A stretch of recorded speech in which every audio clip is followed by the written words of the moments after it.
Hello, our guest is Canadian Senator Leo Housakos, who is participating in the autumn meeting of the OSCE Parliamentary Assembly. Thank you, Senator Housakos, for Thank you for having me on. Opportunity. Your visit to Armenia comes at a hard time. Do you see a real chance for a peace agreement between Armenia and Azerbaijan? I hope so. I'm not optimistic from everything we have seen over the last few years from Azerbaijan towards Armenia. One's very skeptical about the possibility of peace because it requires two people wanting peace to achieve peace. Mr. Senator, just a month ago, the Canadian Foreign Minister was in Yerevan and she stated that the issue of sanctions against Azerbaijan was under consideration. Do you know what this is about? This is about petty politics of the Trudeau government. At the end of the day, they always navel gaze. They give the impression they're doing something when they're not. The reality of the matter is it's good news. We've opened a Canadian embassy in Yerevan, and that I applaud. It is a service that is required for both Canadian Armenians back home and, of course, our Armenian friends here in Armenia. But the Canadian government, let's be clear here, this is the Trudeau government who in 2020, after a phone conversation between Erdogan and my Canadian Prime Minister, and I say this with sadness, we green-lighted and we allowed LR3 Harris technology, Canadian technology, to be sold to Turkey. And we had policies in Canada that prevented our government from selling military equipment that could be used for military operations. Turkey took the LR3 technology. Canadian government should have known. They put it on their drones. They gave it to the Azerbaijanis. The Azerbaijanis used that in order to kill Armenian men, women, and children in Artsakh. And the truth of the matter is, my Prime Minister and my government has blood on their hands when they carry out activities of this nature. So the Armenian people should not forget this. The embassy is a good step forward, and to consider things is nice, but that's what's been going on with Western democracies. Every time a crisis happens, a tragedy, an ethnic cleansing, we consider things. It's time for action, and stop talking about things. Let's start doing things. If I'm not mistaken, you did an initiative to impose sanctions against Azerbaijan. I had a bill in the Senate of Canada calling for the recognition of Artsakh, which of course few Western democracies have had the courage to do, because at the end of the day, I don't understand what the difficulty is. We all know for thousands of years the Armenian people are indigenous to the region of Artsakh. Stop calling it Nagorno-Karabakh. Let's start calling it for what it is, and stop using language, what I call soft diplomacy, to appease dictators and tyrants when they know, we know they don't have a legitimate claim. Mr. Senator, why did the international community, I mean especially Western actors, tolerate the forced deportation of ethnic Armenians from Nagorno-Karabakh? That's a good question. I think at the end of the day, we in the Western democracies have lost our way. We haven't learned from history, and we're repeating the same mistakes 100 years later. More than 100 years after the Armenian genocide, the Holocaust, and other ethnic cleansing tragedies. We always say it will never happen again, but we keep repeating the same mistakes. We need democracies to start, like I said, acting. We need to change our foreign policy from one of economic interests and appeasing economic interests to basically one of valued foreign policy. We need to get Western democracies to start getting our economies to grow again. We need to start thinking long-term about our energy security and stop becoming hostages to authoritarian regimes, brutal regimes like Azerbaijan, like Turkey, and who have us under the gun because we haven't done our homework. If today Western democracies don't have energy security, it's not the fault of Azerbaijan or Turkey or Qatar or Hamas or anybody else. It's our fault. We as parliamentarians and we as governments haven't done our work. So in that case, do you see any possibility that the Armenians might return to Nagorno-Karabakh? It's a dream. I hope so. I'm very pessimistic with what we've seen. These people have been removed from their homeland. They are refugees right now. Of course, thank God Armenia is right next door and is taking them in. But these people have been removed from their land. And we've seen through the decades the number of Armenian people just who have been pulled out of Artsakh.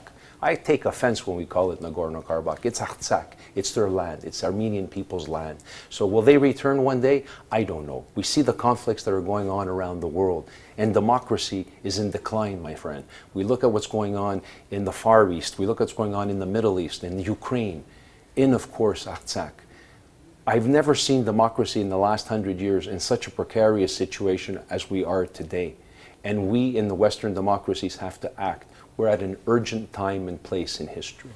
No, I mean, can this happen under the flag of Azerbaijan? Return under the flag of Azerbaijan? There's nothing that I have seen as a politician from a faraway country that indicates that the government of Azerbaijan would be kind to minority Armenians in Artsakh. It was reported that Canada will join the European Union observation mission on the Armenia-Azerbaijani border. Could you specify its format, if you know? Well, Canada will be offering, of course, observer aid, of course, to that initiative by the EU. I'm proud to say our Canadian government has announced substantial amount of aid money that's going to be going to the refugees. But again, this is another example of where Western democracies like Canada and others, we act when it's too late. We act when the tragedy happens. We did it in Ukraine. We're doing it now in Artsakh. After a person is murdered, it's too late. There's nothing you can do to compensate that soul with cash, with money, with aid. We should be taking measures and steps to make sure authoritarian regimes that are encroaching on democracies are held in check before they carry out the crime. And that's what Canada should be doing. That's what other Western democracies should be doing. We should be taking these resources we put in aid money after the fact, when the crisis is created, and create organizations with substance and teeth. So when we take political action, the Putins of the world, the Aliyevs of the world, the Erdogans of the world, the Xi's of the world, they understand that Western democracies are ready to protect our freedom and our democracy at any cost. Once upon a time, these democracies that we enjoy today were protected by people's lives. Does Canada also have the potential to sell arms to Armenia? We have the potential, the ability to do it if there was a political will to do it. And like I said, Canada and other Western democracies, we sit on the fence between conflicts. And I laugh because it's not a conflict. An aggressor is an aggressor. Azerbaijan and Armenia are not in conflict. Azerbaijan is the aggressor. And we have to, as countries, legitimate, just societies, call the aggressor out when they carry acts of aggression. When you sit on the fence, the only thing that can happen is you're going to tear your pants. You got to pick a side, and you have to be on the right side of history. You have to look at the historical facts, the geopolitical facts, and we have to defend democracies. Armenia is a young, flourishing, potential democracy surrounded by authoritarian oligarchs and authoritarian regimes. If we don't support Armenia in this region, how will democracy survive? By the way, how do you evaluate Armenia's achievements on that field about democracy? It's amazing. I'm very proud of everything that's being done here in Armenia. And I see a willingness by the Armenian people to embrace freedom, to embrace democracy, to embrace human rights, to embrace the rule of law. But at the end of the day, if the Armenian people are going to try to do that, while long-time Western democracies are carrying out a policy of realpolitik and policies of economic expediency at the expense of human rights and international rule of law, people will get exasperated. And that's what's going on right now. People who are supporting democracy with their spirit, but also with their tax dollars, organizations like the OSCE, like the United Nations, like NATO, these are backed up supposedly by democratic states and by people who want to support freedom and democracy. But when they see that democracy is on decline, and we see that bullies, authoritarian regimes, are starting to take more space, they start to lose faith. Faith in these organizations, but they lose faith as well in the spirit of freedom and democracy. Coming back to Armenia-Azerbaijani conflict, do you think that there is a danger of a new attack on Armenia? Yerevan warns about this regularly. I worry about it regularly because, like I said, these bullies, you give them an inch, they want a mile. We see what Azerbaijan has done now in Artsakh.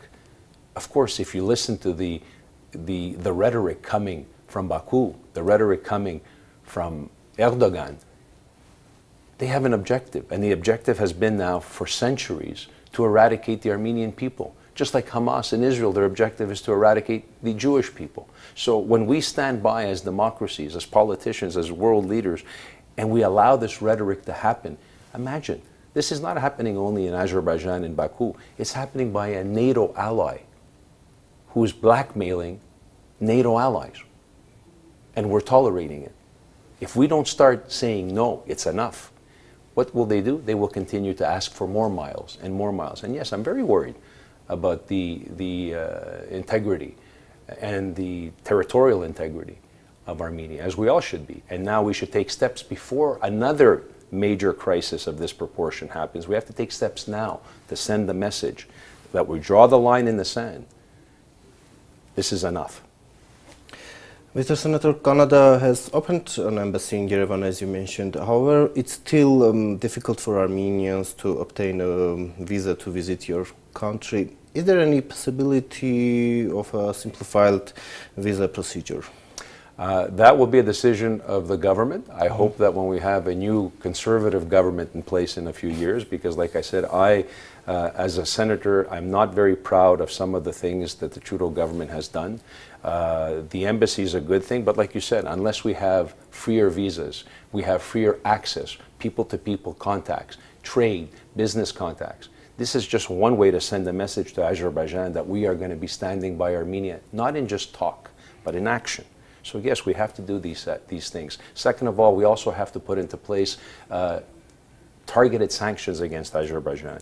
We have to use legislation that we have in Canada, like something called the Magnitsky Act, that we can hold to account the officials of Azerbaijan for the atrocities that they've carried out in Artsakh.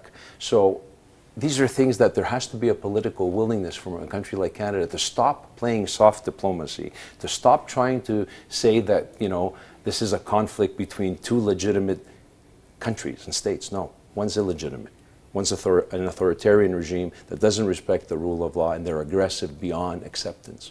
So there has to be a political will on the part of my government before just the virtue signaling activities of opening up an embassy. Like I said, that's a small step, but then it has to be followed up with concrete action. And what's about your agenda in Yerevan? My agenda is we spent the last few days at the OSCE. It's very discouraging with what's going on in Ukraine and what's going on here in this region. The Organization for Security and Cooperation in Europe, that's what the OSCE stands for. But the way things are going, we're going to have to change the acronym to OWCE, Organization for War and Conflict in Europe and around the world. And as I said earlier in one of my answers, organizations like this, they're receiving taxpayers' monies from all European countries and North American countries in order to do a job. We're failing. NATO's failing. The United Nations is failing. If we have 120,000 Armenian people who have been displaced, it's because these organizations have not provided neither security nor cooperation. And again, we have to reflect and look, and this was some of the discussions we had this weekend. Where are we failing? Why are we failing?